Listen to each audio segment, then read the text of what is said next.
Hello everyone, hope you're doing well. Welcome to week 7. Week 7 is exam 1. Exam 1 is our first major check to see how we're doing in the material, see if you're grasping the information, and I think it'll be a lot of fun for you because I don't think it's going to be entirely difficult, especially for those that have really read their material and have kept up with the requirements of the course so far.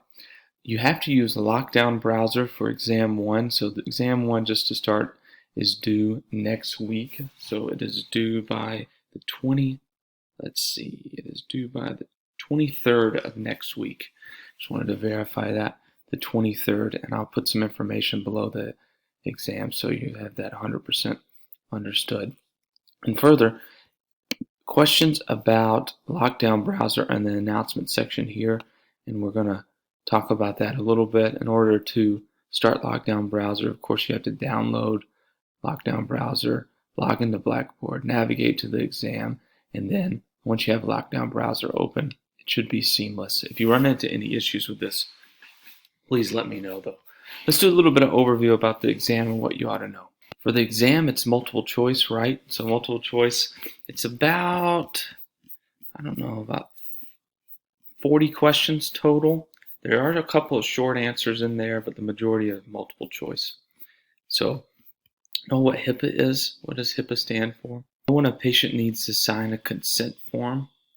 Know about utilitarianism, rights-based ethics, duty-based ethics, and justice-based ethics. A preponderance of evidence. Know what that means.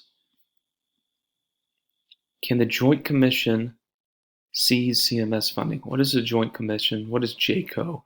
Just know what JCO is, and I'm just going to tell you the answer is no. It's kind of a trick question, so I want to make sure you get that right. It's kind of confusing. JCO cannot stop CMS funding, so that answer is no on that. The doctrine of informed consent, know what that means? What about autonomy, non-malfeasance, beneficence? What are those things? Know about the judicial system, the doctrine of respondeat superior. What does that mean? Let's see what else is in here that you guys should know. Tort law. What is tort law? We already talked about ethics, justice-based ethics. A few JCO questions in here. What about the executive, legislative, and judicial branches of government? Those are very important. What is an agent? Durable power of attorney. Know what an agent is in that? Negligence, we've already talked about that a little bit. How about fraud? Know what fraud is, and I think most of you already know what fraud is.